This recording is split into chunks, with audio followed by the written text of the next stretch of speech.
Cuba കടുത്ത ഊർജ്ജ പ്രതിസന്ധിയും തുടർച്ചയായ വൈദ്യുതി മുടക്കവും നേരിടുന്നതിനിടെ ചൈനീസ് സൗരോർജ്ജ സംവിധാനങ്ങൾ രാജ്യത്തിന് പ്രധാനപ്പെട്ട വൈദ്യുതി സ്രോതസ്സായി മാറുകയാണ്. ക്യൂബയിലെ പ്രധാന സ്ഥാപനങ്ങളിലും ദേശീയ വൈദ്യുതി ശൃംഖലയ്ക്ക് പുറത്തുള്ള വീടുകളിലും ചൈനയിൽ നിർമ്മിച്ച 5000 സൗരോർജ്ജ സംവിധാനങ്ങൾ സ്ഥാപിച്ചു വരുന്നു. ഓരോ സംവിധാനത്തിനും ഏകദേശം 2 കിലോവാട്ട് ശേഷിയാണുള്ളത്. വലിയ തോതിൽ വൈദ്യുതി ഉൽപ്പാദിപ്പിക്കാൻ കഴിയാത്തവയാണെങ്കിലും വൈദ്യുതി ലഭ്യത കുറവുള്ള പ്രദേശങ്ങളിൽ അടിസ്ഥാന ആവശ്യങ്ങൾ നിറവേറ്റാൻ ഇവ സഹായിക്കുന്നു. അമേരിക്കയുടെ ഇന്ധന ഉപരോധവും സാമ്പത്തിക നിയന്ത്രണങ്ങളും ക്യൂബയുടെ ഊർജ്ജ മേഖലയിലെ പ്രശ്നങ്ങൾ കൂടുതൽ രൂക്ഷമാക്കിയിട്ടുണ്ട്. ഇന്ധന ലഭ്യത കുറഞ്ഞതോടെ രാജ്യത്തെ വൈദ്യുതി നിലയങ്ങളുടെ പ്രവർത്തനം തടസ്സപ്പെടുകയും ദീർഘനേരം വൈദ്യുതി മുടങ്ങുകയും ചെയ്യുന്നു. ഈ സാഹചര്യത്തിലാണ് സൗരോർജ്ജം ക്യൂബയ്ക്ക് കൂടുതൽ പ്രാധാന്യമർഹിക്കുന്നത്. ഇന്ധനം തുടർച്ചയായി വാങ്ങേണ്ട ആവശ്യമില്ലാത്തതിനാൽ സൂര്യപ്രകാശം ഉപയോഗിച്ച് വൈദ്യുതി ഉൽപ്പാദിപ്പിക്കുന്ന സംവിധാനങ്ങൾ ഊർജ്ജ സുരക്ഷ മെച്ചപ്പെടുത്താൻ സഹായിക്കും. ചൈന നൽകുന്ന 5000 സംവിധാനങ്ങളിൽ പകുതിയിലധികം ക്യൂബയിലെ വിവിധ മുനിസിപ്പാലിറ്റികളിലെ പ്രധാന സ്ഥാപനങ്ങൾക്കായി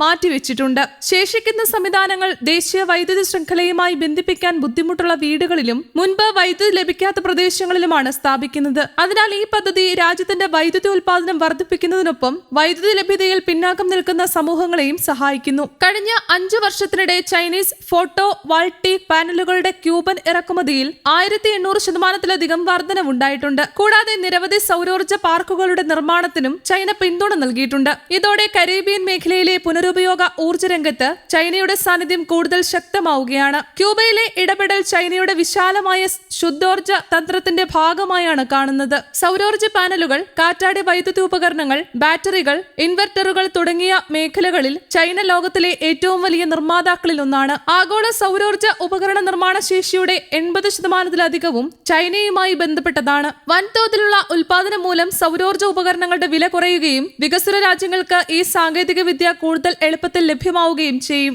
അതേസമയം ചൈനയ്ക്ക് ഇതിൽ സാമ്പത്തിക താൽപര്യവുമുണ്ട്. ആഭ്യന്തരമായി സൃഷ്ടിച്ച വൻ ഉൽപാദന ശേഷിക്ക് പുതിയ വിദേശ വിപണികൾ കണ്ടെത്തേണ്ട സാഹചര്യമുണ്ട്. അമേരിക്കയും യൂറോപ്യൻ യൂണിയനും ഉൾപ്പെടെയുള്ള പ്രധാന വിപണികളിലെ തീരുവകളും വ്യാപാര നിയന്ത്രണങ്ങളും ചൈനീസ് കമ്പനികളെ മറ്റു വിപണികളിലേക്ക് കൂടുതൽ ശ്രദ്ധ തിരിക്കാൻ പ്രേരിപ്പിക്കുന്നു. Africa, Asia, Latin America, Caribbean തുടങ്ങിയ മേഖലകളിലെ രാജ്യങ്ങൾ അതിനാൽ ചൈനീസ് ശുദ്ധോർജ്ജ കമ്പനികൾക്ക് പ്രധാന വിപണികളായി മാറുന്നു. ഇതിന് ഭൗമരാഷ്ട്രീയ പ്രാധാന്യവുമുണ്ട്. ഊർജ്ജ മേഖലയിൽ ഒരു രാജ്യത്തിന് സാങ്കേതിക വിദ്യയും നിക്ഷേപവും നൽകുന്നതിലൂടെ ദീർഘകാല ബന്ധം സ്ഥാപിക്കാൻ ചൈനയ്ക്ക് കഴിയും. 33 രാജ്യങ്ങളിലായി കാറ്റാടി സൗരോർജ്ജ മേഖലകളിൽ ചൈന നടത്തിയ കുറഞ്ഞത് 124 നിക്ഷേപങ്ങൾ ഇതിന്റെ വ്യാപ്തി വ്യക്തമാക്കുന്നു. എന്നാൽ ചൈനീസ് സാങ്കേതിക വിദ്യയെ അമിതമായി ആശ്രയിക്കുന്നതിൽ ക്യൂബയ്ക്ക് അപകട സാധ്യതയുമുണ്ട്. സൗരോർജ്ജ പാനലുകൾക്കൊപ്പം ഇൻവെർട്ടറുകൾ, ബാറ്ററികൾ, സ്പെയർ പാർട്സ്, സാങ്കേതിക സേവനങ്ങൾ, ധനസഹായം എന്നിവയ്ക്കും ചൈനയെ ആശ്രയിക്കേണ്ടി വന്നാൽ എണ്ണയെ ആശ്രയിച്ചിരുന്ന ക്യൂബയ്ക്ക് പുതിയൊരു സാമ്പത്തിക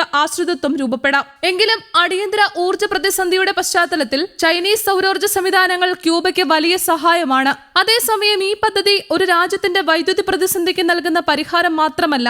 ലോകം ഫോസിൽ ഇന്ധനങ്ങളിൽ നിന്ന് ശുദ്ധോർജ്ജത്തിലേക്ക് മാറുമ്പോൾ സൗരോർജ്ജ സാങ്കേതിക വിദ്യ, വ്യവസായം, നിക്ഷേപം എന്നിവയിലൂടെ ചൈന എങ്ങനെ ആഗോള സാമ്പത്തികവും തന്ത്രപരവുമായി സ്വാധീനം വർദ്ധിപ്പിക്കുന്നു എന്നതിന്റെ വ്യക്തമായ ഉദാഹരണം കൂടിയാണിത്. News desk, Kerala Kaumudi.